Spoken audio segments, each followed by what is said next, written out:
Hello, welcome to Gardener's World. I'm just supporting this clematis. It's a group 3 clematis, which means that it flowers late, starts in July and goes on into autumn with a mass of small flowers. And they carry their flowers on new growth. So you cut them right back in March or April, you get a big growth splurge, and if you don't support them, that splurge just goes everywhere. So they do need tying up. And rather than tie them in individually, I'm wrapping the string around the bean sticks, and you just tuck them all inside. On today's programme, we meet a passionate grower of tropical plants who prizes foliage over flowers. A lot of plants that I like, a lot of people might say, oh, I don't know why you would grow that. But I love things that are spiky, dark and horrible. Francis visits an allotment in Anglesey to discover the challenges and benefits of growing by the coast. I only have 2 grapes on my allotment, but this inspires me to get more. It's fantastic, isn't it? Would you like some cuttings? Oh, do you have some? I have some down here. And I shall be splitting some grasses in the grass border and also checking up on the seed bed that I made a few weeks ago for my brassicas.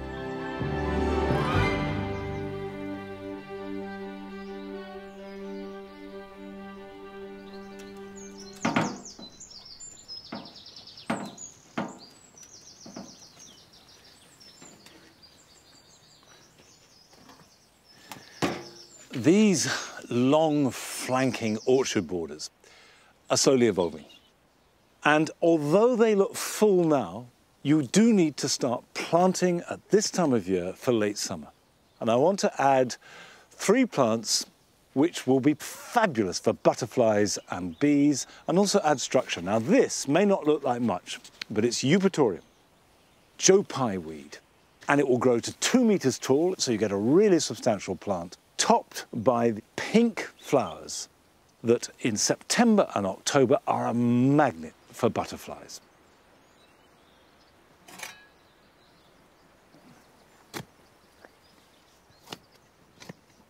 My clay soil and the high rainfall means that this is going to be really at home. But if you have very light soil, if it's chalky or sandy, you'll need to bulk it up. This loves moisture. It is worth stressing that this will take up a space a metre wide, so you need to plan for that. The next plant shares the same rough colour of the flowers, but is very different. It's called Achillea Lilac Beauty, and instead of being the familiar yellow or white, this has dusky pink flowers. I'm planting these in a group of 3. Just to give a little bit of substance. You can see that already there is a little separate plant forming. So in a year or so, this will clump up and I'll be able to lift it and divide it and spread it down the border.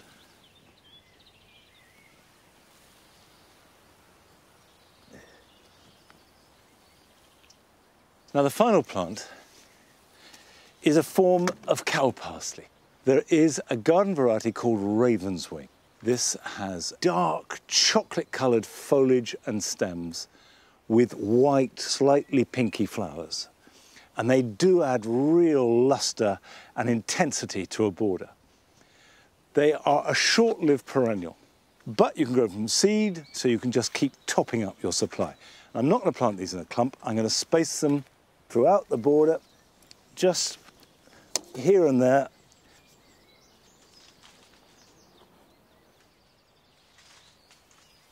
All these 3 plants are connected by light foliage and also their umbels or plates of flower, which look great but also are really good for insects. But some gardens still manage to look really good with hardly any flowers at all. And last September we went down to Sandwich in Kent to visit the garden of Philip Ostenbrink, because he is a gardener who manages to make his garden rich and varied and full of interest simply by using foliage alone. In my day job, I'm a head gardener at Canterbury Cathedral. I have not a lot of hobbies outside of gardening or visiting nurseries and everything. My garden is a tropical jungle garden, and what I really like in my garden is that I've got loads of foliage in there, and that's my main thing really is foliage plants. I love foliage because it just lasts so long, because it starts, of course, in spring when things come up. With flowers, they tend to go over quite quickly. You can get different colours, of course, with the foliage, and all the different shapes that foliage has. I love to combine those. So, for instance, I wouldn't put things together that are too similar in foliage, shape or colour. What I've got here, I've got some combinations of different foliage. I've got the catalpa here, for instance, with the nice spotted leaf. Also a podophyllum, just down here. One of my favourites as well is this quite unusual asplenium, which is called Crispum golden queen. It's got yellow foliage, unlike the normal asplenium, and also it's got this ruffled edge to the foliage. So within a single leaf, you've even got different textures. So what I've done here, for instance, I've got a nice group of all sorts of different foliage, and I've got a very nice canna here. Quite near it is a banana as well, but just to break it up, because the leaf is quite similar on those two, even though it's a different colour, it is quite similar.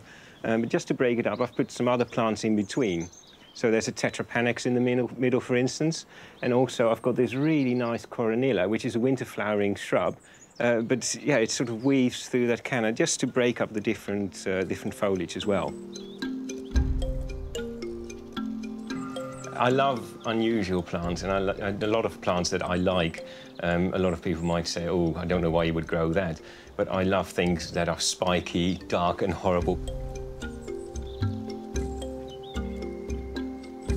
With plants, for me, it's the spikier the better, really. I love solanum. I've got a dark spiky solanum. I've got one with more silvery foliage and white spikes as well. But my favourite is just down here, and that's Solanum pyrocanthum, which has got the bright orange spikes on this sort of greyish glaucous leaf in there as well. With the flower, you can see that it is part of the potato family. These solanum aren't hardy, but I just keep them in an unheated greenhouse over winter, and they survive that. I want it to be really dense, as if you're going through a tropical jungle. So even with the plants, I don't mind it if they go over the path. I've tried to pack as much in the back garden as I can. I really consider myself a plantaholic, and I think if I see an unusual plant that I haven't seen before, I really need to have it and find out more about it. I keep collecting plants and I keep collecting more, so I had to get outside of my back garden and use all the space around my house, really, so including front and side areas as well. The maintenance of this garden is quite easy. It's about a day and a half in spring where I plant everything out, move things around. Sometimes, I have to admit, I do move some plants about 4 or 5 times over the coming weeks. But once you've planted everything, you're really set for the season. The garden itself is quite dense, it's quite packed, which means that weeds in the undergrowth don't really tend to come through. And then in autumn, it takes about a day and a half to take everything out, cut everything back and pot it up, and then move it into a greenhouse. The soil, when you're using tropical plants, you want something that is quite moisture retentive, adds a bit of feed maybe as well. What I've used is coir, which is coconut fibre, really. If you're planting up a new bed, you could just put the coir on top of your new border, and as you are planting things, you work it into the soil. And I've used it on clay before as well, and it really improved the structure so much that it was like a different soil. I tend to use seaweed as a feed. I also use a feed that is high in nitrogen, so you will get more foliage, more leaves as well, and getting the photosynthesis going.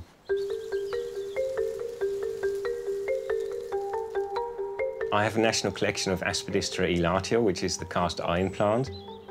I think every household should have an Aspidistra, because a lot of people have a dark hallway maybe, or a dark room. As a houseplant, it is ideal. It sort of purifies the air as well, as houseplants do. It's just a really nice plant, and the nice thing about Aspidistra elata as well is that they are quite hardy, so you can also use them in the garden. Gardening and plants are definitely an obsession for me, so I think I will always be in gardening.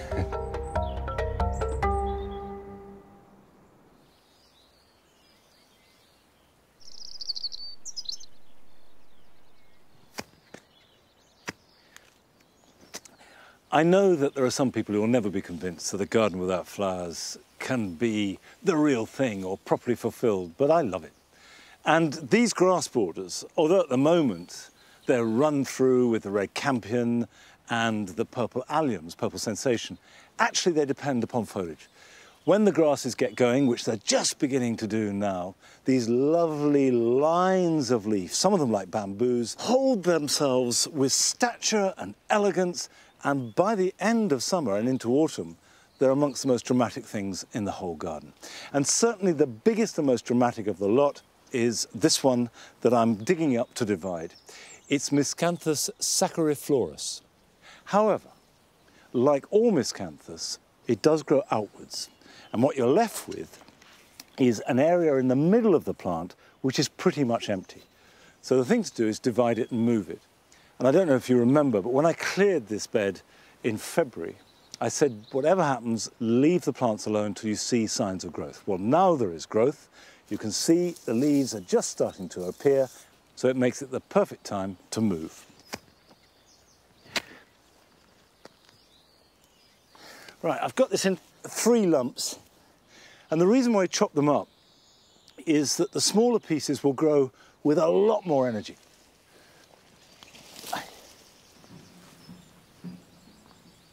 Aye, come on. Right, the last one.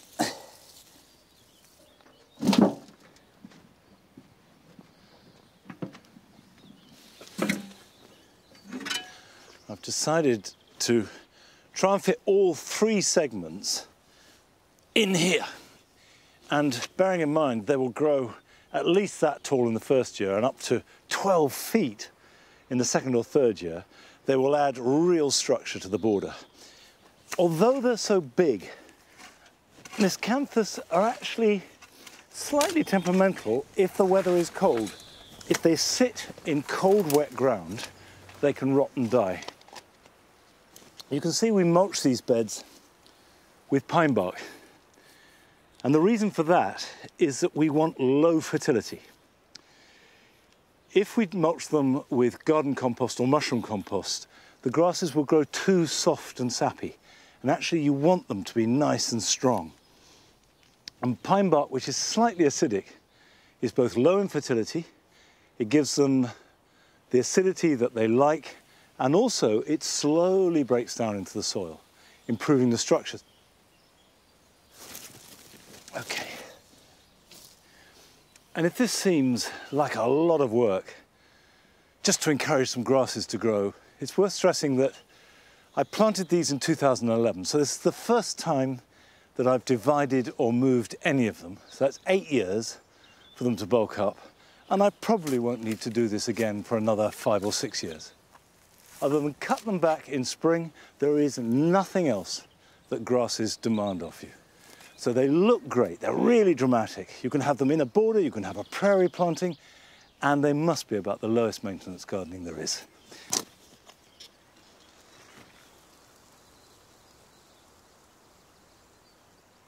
This is another Miscanthus, Ferna Austin, which has marvellous plum-coloured flower heads at the end of the season. I'm going to plant a little clump of these, which in time will become a big clump, and then I can divide those. And so it goes on. You build up your stock of plants with a little bit of patience and division at the right time. Now, talking about patience, Francis has taken on a new allotment that is going to need an awful lot of work and a bit of time to get into shape. And rather than just blindly rush into it, she has been visiting other allotments to see what she can learn. And this week, she's gone to Anglesey to visit an allotment right by the sea.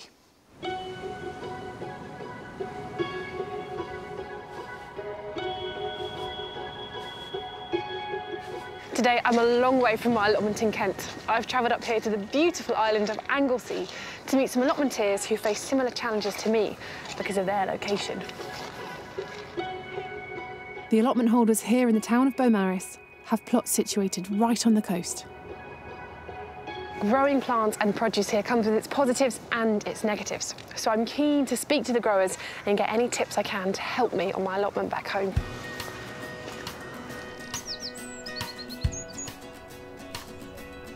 The Beaumaris allotments have been going for more than 100 years. And the community spirit is as strong as ever. The members range from lifeboat volunteers and soil scientists to historians, children's groups, and winemakers. Yes, you heard me right. They make wine on these allotments. And that's in no small part thanks to the coastal location.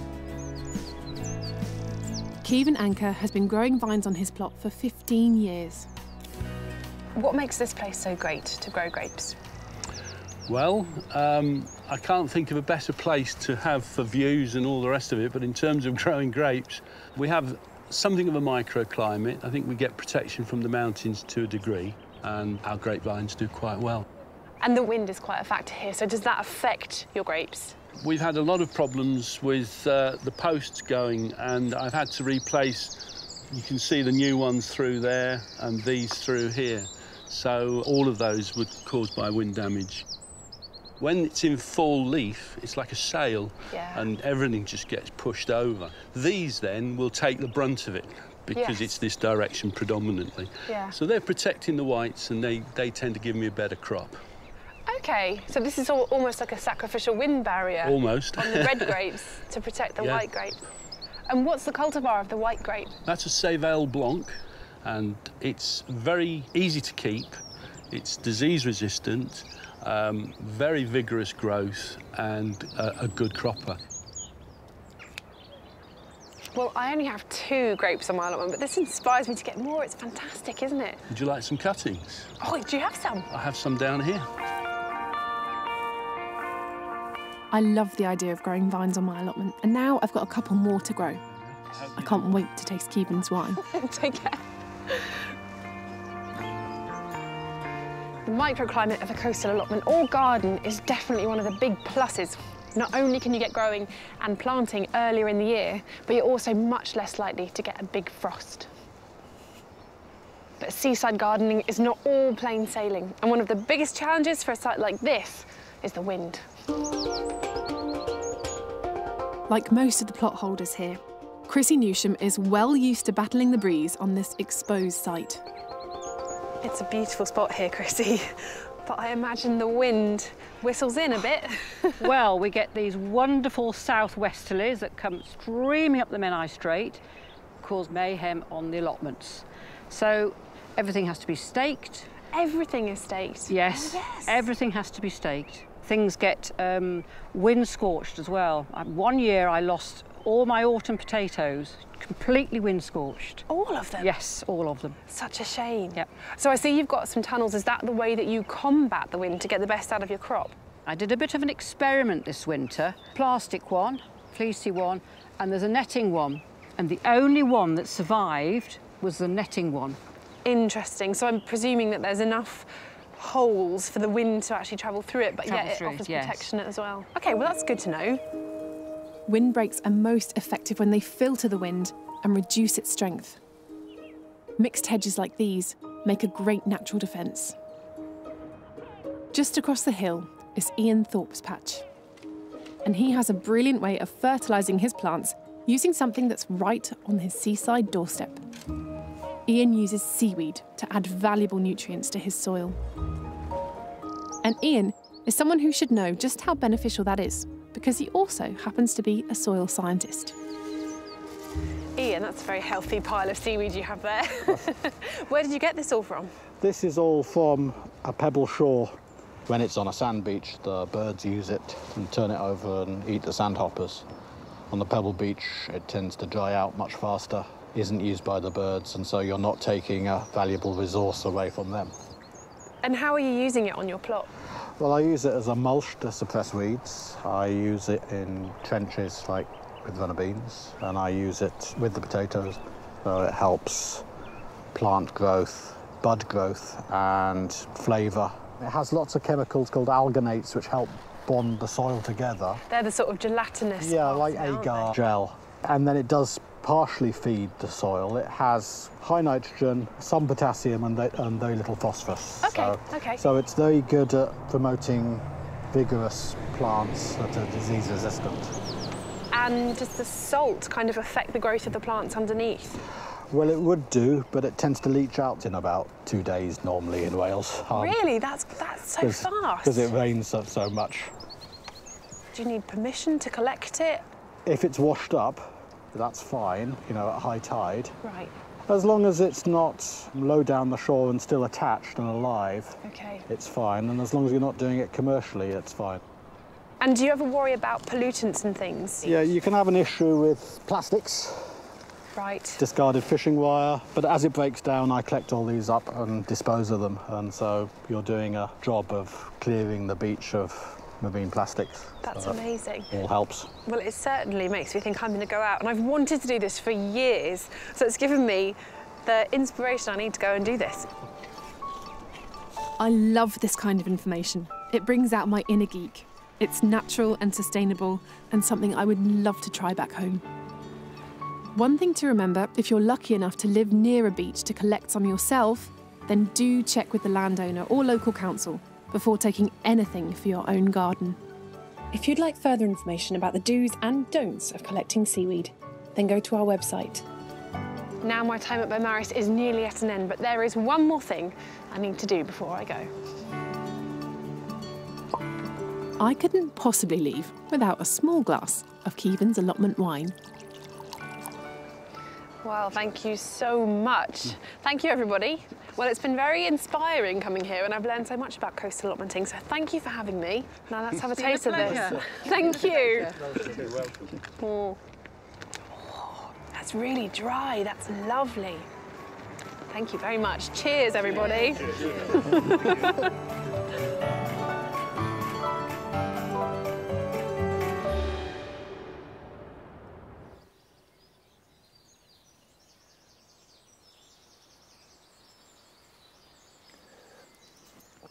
Visit any allotment anywhere in the country, and two things become apparent. One is that there is no such thing as the perfect site. And two is the way that there's such a wealth of human experience as well as horticultural. And you always come away feeling somehow enriched as a person as well as a gardener. Now, what I'm doing here is thinning the seeds in the outdoor seedbed I made. This is part of trying to use less plastic in the garden. When I was growing up, we always had a seedbed on the go, and they were used predominantly for vegetables or biennials. So the brassica family in general is really good. And I've got rows that I put in here a few weeks ago. Germination hasn't been bad at all, and now I'm thinning. It is really important to thin ruthlessly. What we're after are nice, strong plants. You can see in these pots, I've got plants that were sown in the greenhouse, but these in many ways are going to be better because from the very beginning, they're adapting to the microorganisms in the soil, the bacteria and the fungi. And that means that when they're transplanted, they will adapt much quicker. And so in theory, these will always be healthier. And of course, I'm not using any plastic. So a seedbed, if you can make it and if you've got room, is a good thing. But these seedlings must have a chance in life. And for that, they need a good root system. And for that, they need space. Now, coming up, Adam goes to Rutland to visit an inspirational garden. There's something very fundamental about getting your hands in the soil, isn't there? Yeah, you're talking to the converted, yeah, definitely. But first, we join Joe and Flo as they visit a very special project in Darlington, County Durham. Today we've come to help a very special project. This area was once a patch of car park, but has now been transformed into a new garden space for a charity called Headway. All of the people who use this site are survivors of a condition that is almost completely invisible. They've all suffered some kind of brain injury. Now, this space aims to give them somewhere to relax, socialise, and most importantly, grow.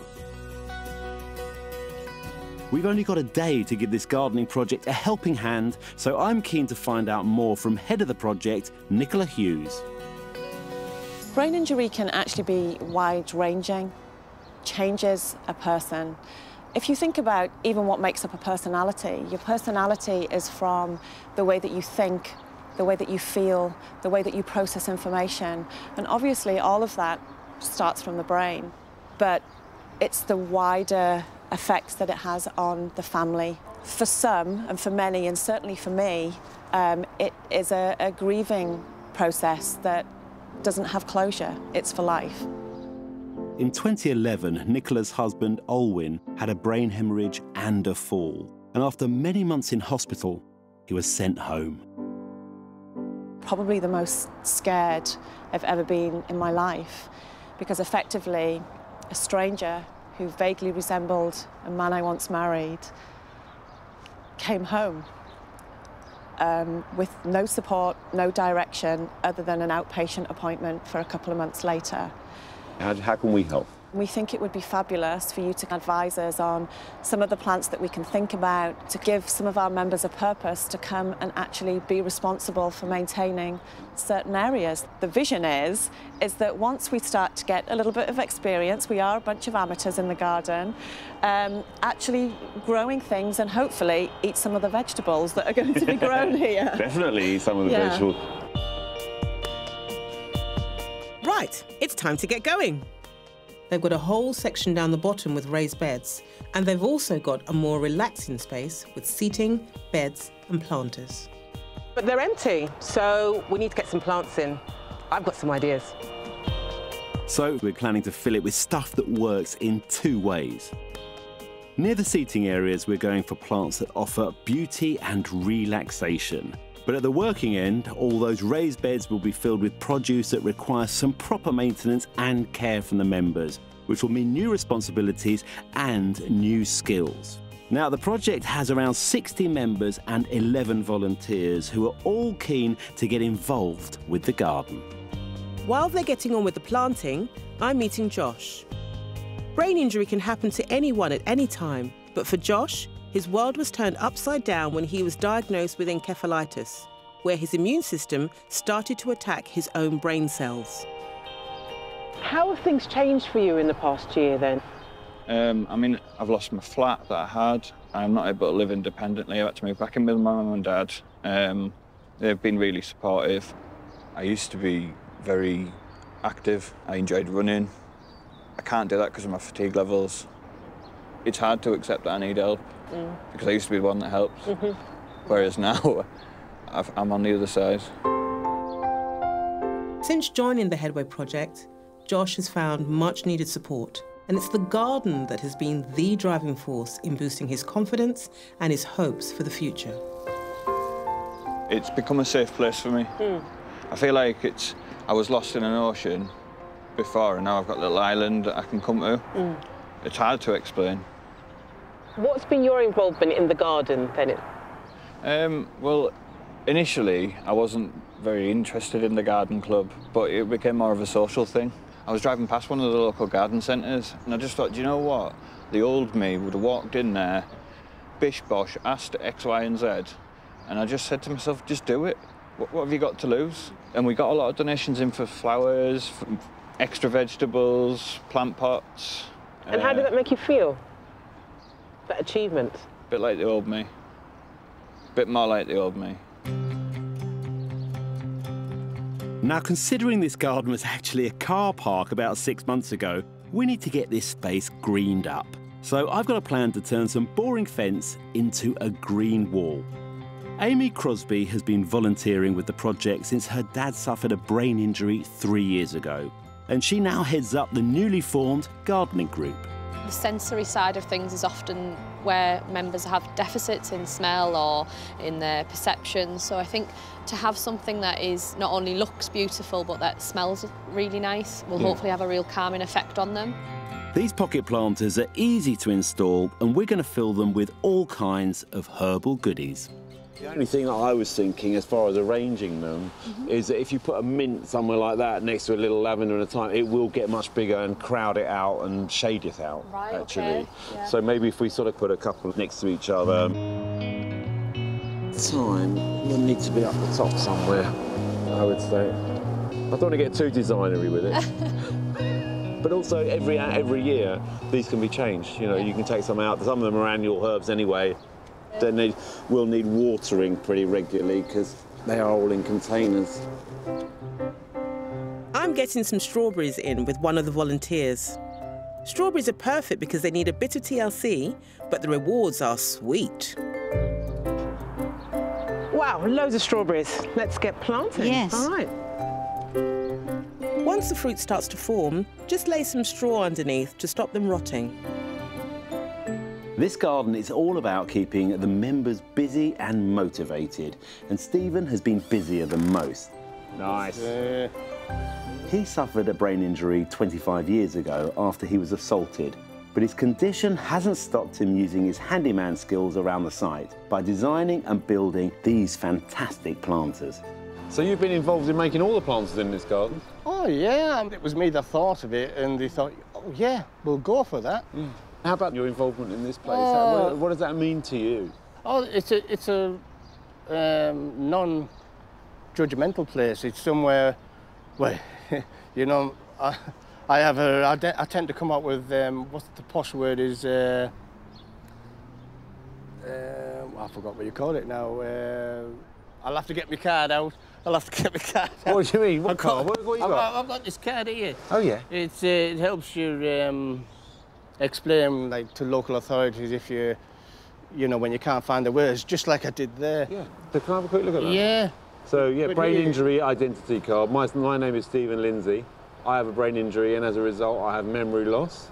I have attention and concentration difficulties. I have mobility difficulties, and my behaviour can be disinhibited. And there's a lot of people out there who can definitely vouch for that, which I've said before. This is like your calling card, yeah, isn't it's like my get-out-of-jail-free card. Do you find you're more relaxed outdoors in a garden environment? Yeah, and when people get a bit emotional, which we all do, we can come outside and it's you're still under the umbrella of headways, and you know, sometimes people need 5 minutes, and it's ideal. It's like a mini escape. Without the constant support, I wouldn't want to say the wrong thing, but some of us might not have been here by now. Right. And it's just it gives you that inspiration to crack on and stick with it. There is help out there. It's just finding it. Stephen has done a cracking job on the planter, so it's time to fill it with a real showstopper, and chosen the Sonetti for its gorgeous colour. And as it's in a planter, it'll need plenty of water to keep it looking stunning. Over in the raised beds, they've got high hopes for high yields. Again, we're going for stuff that needs plenty of care and attention so the members can get fully involved. While the last of the veggies go in, I'm just finishing off the pocket planter. We've got some chamomile, which is known for its calming properties and helping with headaches and anxiety. And we've also got some mint and lemon balm. It's like a pick and mix wall. Well, you can eat them or even make them into teas. Talking of tea, I think it's time to grab a cuppa, gather the troops, and see what they think of their new garden.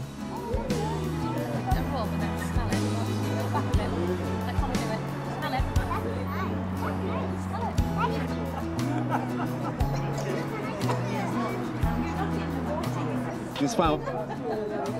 It is like lemon. The transformation, not just in terms of the garden, but also in terms of what it's going to give our members, is just phenomenal. I just think it's absolutely brilliant, and you know, one of our mottos for this garden was to plant a garden is to believe in tomorrow.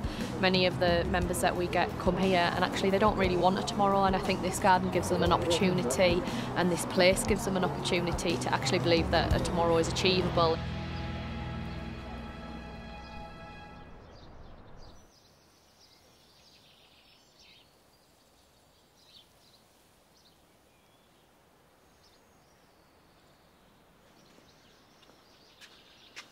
The promise of hope in gardening is really powerful medicine.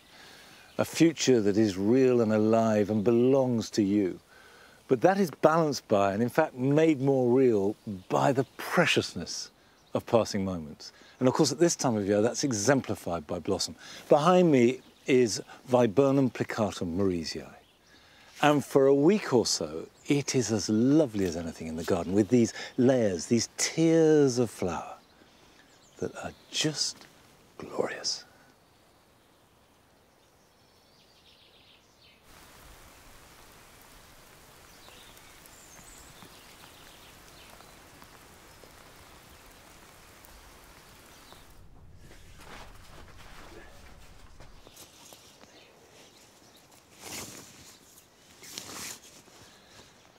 When I made this writing garden a few years ago, I wanted the presiding spirit to be cow parsley. I thought if I could make a garden that captured the spirit of it with a variety of planting, then that would spread the happiness I get from cow parsley right through the summer. Because I love that white, frothy effervescence that floats through the countryside. And what I've discovered is there are certain key plants that are absolutely essential if I want to achieve the effect that I desire. And one of them is Ami. This is Ami majus. It's got a white umbel of flower above a tall green stem with quite delicate foliage.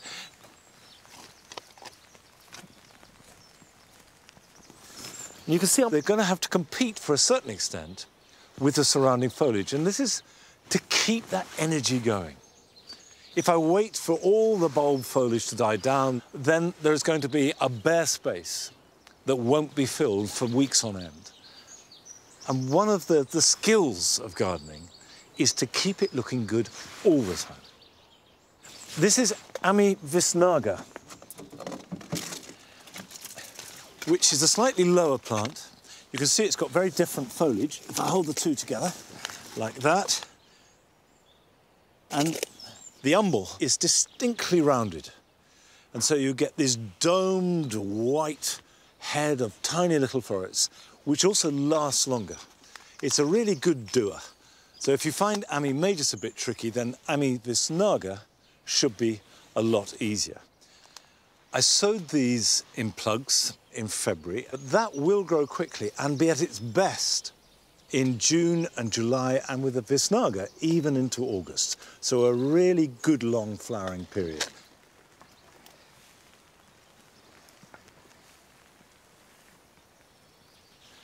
I have another annual, which is Olea grandiflora, also growing from seed, although this one I've potted on because it was outgrowing the plug, and you can see it's already started to grow out. And Olea is one of those really superior plants, because each floret has the most perfectly proportioned petals. It's beautiful. And again, this white umbella which will flower for ages. So absolutely highly recommended. And although I've grown all these from seed, of course you can buy them. They are in garden centres now and in nurseries, and you can buy them as young plants. The last white umbella I'm adding to the garden is sweet Sicily. Now this is a herb, and the reason why I'm planting this is because it's a woodland herb that grows very well in shade. And what I found here in the writing garden is that the hedge on that side, which is the south side of the garden, does block quite a lot of light. So I'm having to adjust the planting. As I get closer to the hedge, the plants need to be able to adapt to more and more shade. And this is a really good example. It's got lovely, great fern-like foliage, white umbella, which, because it's a perennial, you can cut back after flowering, and then you get repeat flowering.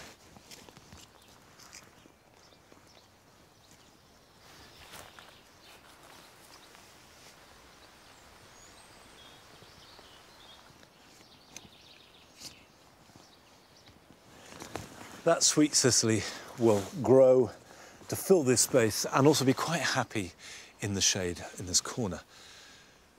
And if I can just marry the plants that have different inclinations in terms of sun and shade, but similar performance in terms of the way they look, then I can get that harmonious overall sensation and feeling that is based upon cow parsley.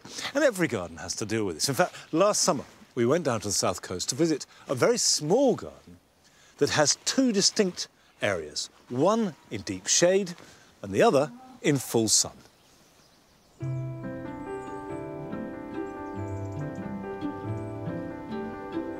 This is my garden. I live in West Sussex, not far from the sea. I have two different environments here to work with. The lower section is in the shade, and therefore it's planted with hostas and ferns and shade-loving plants. The upper section, we get the sun all day.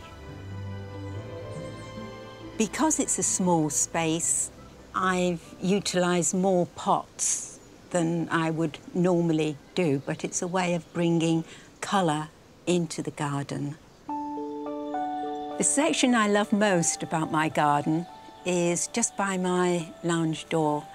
I have the Gertrude Jekyll rose there, I have the Christmas box, lily of the valley, and the scent from spring to summer is lovely. I have my morning coffee there, and the sun just peeps through. It makes me feel very calm. There's many ways of creating extra space in the garden.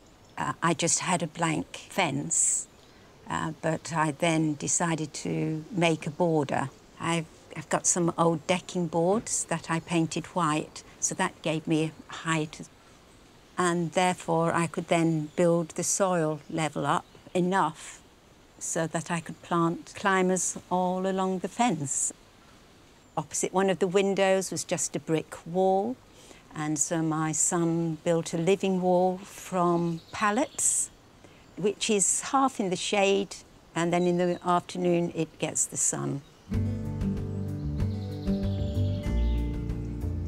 I like upcycling, making use of items that people have thrown out. I think they've added character to my space. When I first got here, there was a boat in the corner, all overgrown, and so I decided that would make a lovely seating area. I painted it turquoise, put some turquoise cushions in it, and it makes a lovely feature. Unusual. I get a lot of pleasure from nurturing my plants. If I go to a garden centre, it's the reduced section, and I've got two cannas, which I picked up for 50p last year, and now they're 6 foot tall. As things have progressed, it seems to have got more exotic, and my grandson now calls it the jungle. Having a small garden, what I've found is that putting up mirrors in strategic places disguises those boundaries. I have two mirrors either side of a water feature which reflect the statue. And by doing this, it makes the garden seem so much bigger, and it looks as if you've got more flowers than you actually have. This garden is special to me. I put a lot of love and work into it. I feel I've achieved so much over the past 6 years, considering it's such a small space. But I can sit here now and think, I've done it.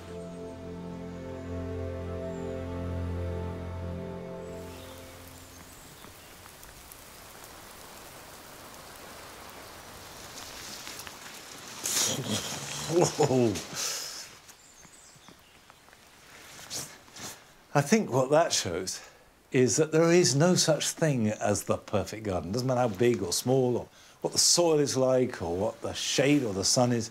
You can make it your own little paradise, regardless of everything else. I've got a selection of plants here in the greenhouse which have been spending the winter under protection. And in fact, it's all changed now in here, and things are ready to move on. The carnivorous plants I actually split up over winter, and I put some in an unheated cold frame, and just to stop them getting blown about, and some stayed here in the greenhouse, and in fact they did just as well outside as inside. They don't need special protection. But what you do need to do, and if I move this so I can get in there, is cut them back. So all the spent leaves can be taken off, because at this time of year, that will really encourage them to grow. But the crucial thing is they must be damp all the time. And the best way to do that is just put them in a tray of some kind and top that up. And once they start growing at this time of year, we need to do that daily. And the other thing is, wherever possible, use rainwater. The succulents are all doing well. They will soon go outside. Of course, they are pretty hardy. They're in the greenhouse to keep them dry over winter, because they will rot if they get too wet. But now they're growing, they can take whatever rain is thrown at them. And finally, we have some plants that need to be warm and wet. The gingers, and I've got a couple in here, showed no signs of life at all until about 2 weeks ago. And then suddenly they've grown up, and these have grown inches every day. And as soon as the nights get warm, I will pop these outside, but they do need water. And the bananas are looking a little bit raggedy. This one's looking pretty sorry for itself, but don't worry if you get this state. You can just clean it up a bit, and the new leaves will be absolutely fine. I'll plant these out in a few days' time when it warms up a little bit, and I'm sure the new growth will be completely healthy. Now, I know they're going to go in the dual garden, but I don't know where. I'll decide probably at the last minute. And an awful lot of this garden, I have to confess, is made up as I go along. But there are some gardens where you just know they've been very carefully designed from the outset. And Adam has been to a garden in Rutland that has combined strong design with beautiful seasonal planting.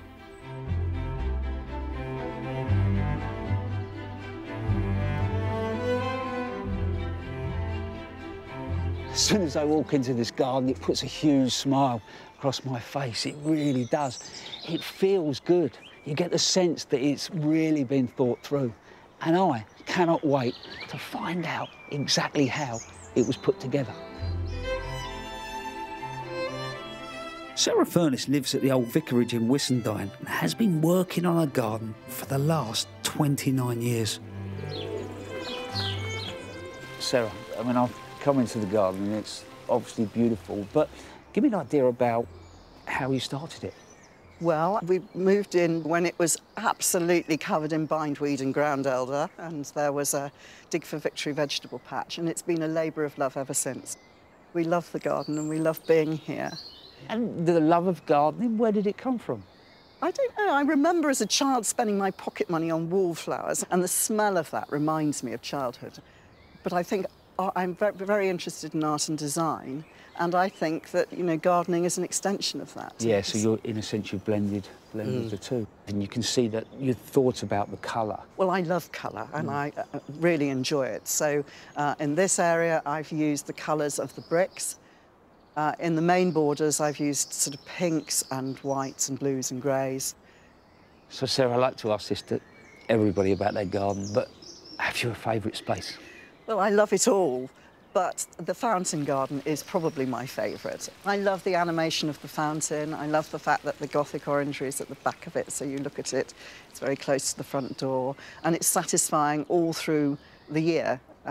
So it really carries you through through the 12 months. Yes. And water in a garden makes such a difference, as it, do live things. I have doves, bees, and the koi carp. I'm also very pleased with the Paris area. Bunny Guinness was a friend, and I asked her and commissioned her to design that, and that was fantastic and a great example of how a designer can actually end up saving you money and doing something wonderful. From the terrace, you can see the garden opens up, and I think I would have put a wall across or something. I am a bit of a plantaholic, I have to admit. I find gardening immensely relaxing, and you know, there's something very fundamental about getting your hands in the soil, isn't there? Yeah, you're talking to the converted, yeah, definitely.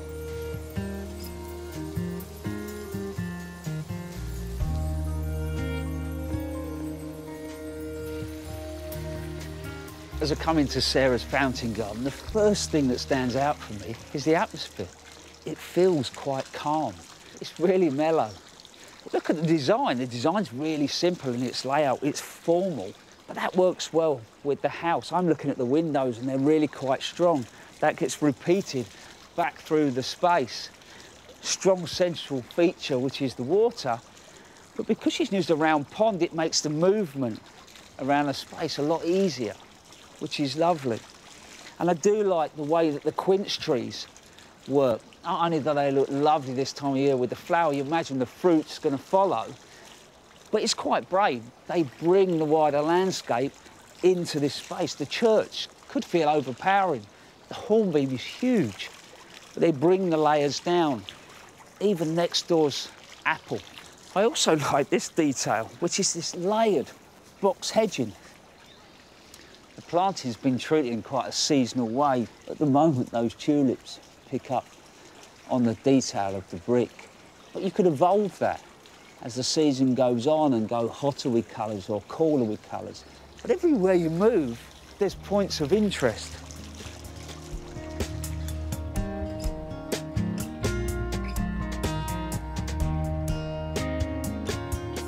This little feature really caught my eye. This is where Sarah was talking about putting in a retaining wall. But planting this buxus on the 45 degrees has made it a lot more interesting to look at just simply from the terrace. If you imagine normally we try and look down on a box garden to get the best out of it, and this really works. Even the sort of diamonds at the end there, they feel like they're taking off into the sky. And the buxus balls that sort of move through the space give a sort of completely different dimension. And even finally, the steps, you know, they're wider than maybe they need to be, but it makes that connection between the top and the lower area far more comfortable. And the softness, just with a little bit of planting that sort of connects the features. And you could, like I am now, just come and perch for a few minutes.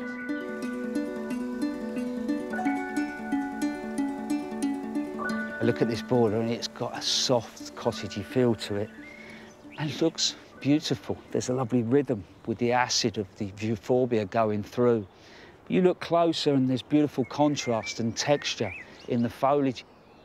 Sarah's committed a lot of area to plant. The depth of this border is really deep.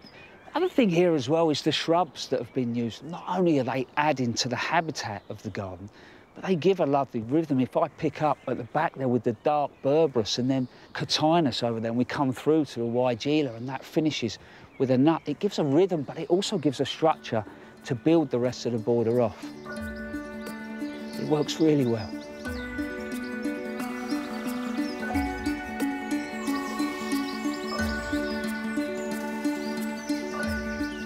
You might think I'm a bit sad, but I love this wall. I do like a bit of hard landscaping, but the construction's really simple. The first layer of bricks is put in on the angle, and then the rest are just stacked. So it's a bit like dry stone walling, but with bricks. And it batters back, so it sort of really holds the soil in. It's a local detail. I think it's stunning.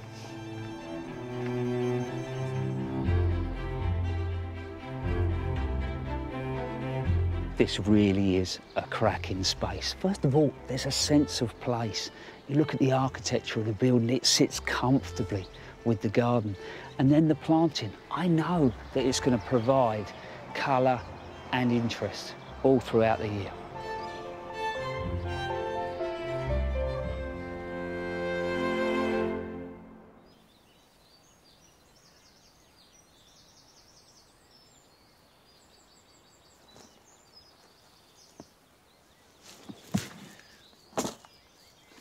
I can certainly identify with seeing a garden go from an open, rather abandoned field to what looks like the complete thing, because of course that's what's happened here at Longmeadow over the last 27 years. But I also know that even after a quarter of a century, it's a process.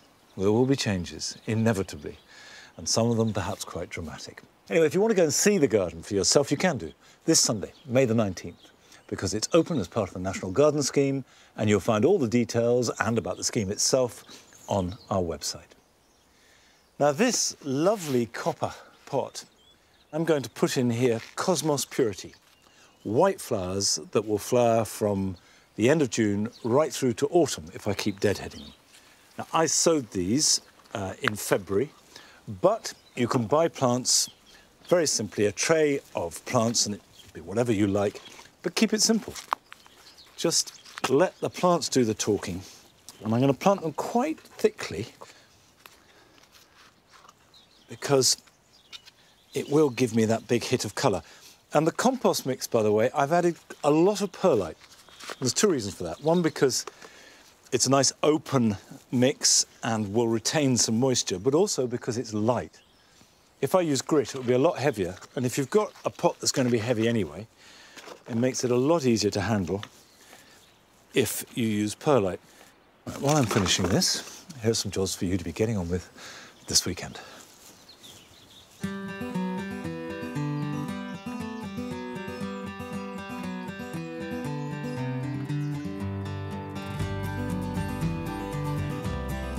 Now is a very good time to take softwood cuttings. I'm taking the new growth of Rhododendron lutea and put it straight into a polythene bag. Strip off most of the leaves and cut just below a node. Place the cuttings into a free-draining compost with lots of perlite, water them, and then either put them into a propagator or cover them with a polythene bag. And they should strike and start to grow within a couple of weeks.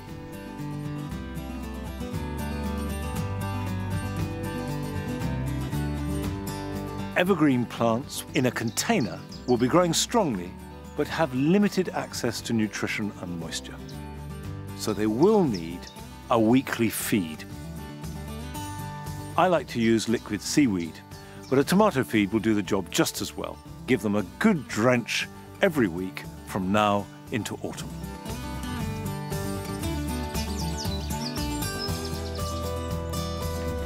A great way of growing a lot of herbs cheaply is from seed, whether they're annuals like coriander or a shrubby bush like rosemary. Sprinkle the seed on compost, cover them lightly with vermiculite, and then place the seed tray in a bath of water to absorb the moisture. After about 20 minutes, put them somewhere warm to germinate.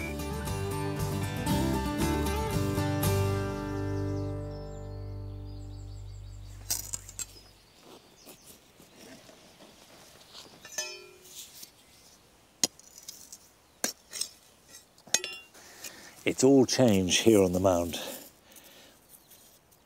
We were looking at this the other day. I thought, it's not right, it's not quite working.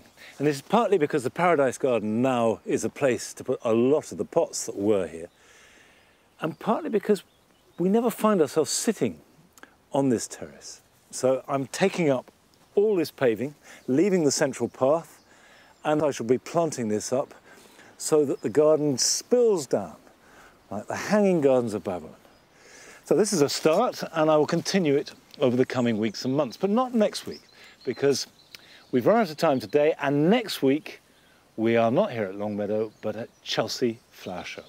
The first programme goes out on BBC One on Sunday night, and then I will be there every day next week, along with the whole of the rest of the team. So join us at Chelsea, and I'll see you back here at Longmeadow on May the 31st. Till then, bye-bye.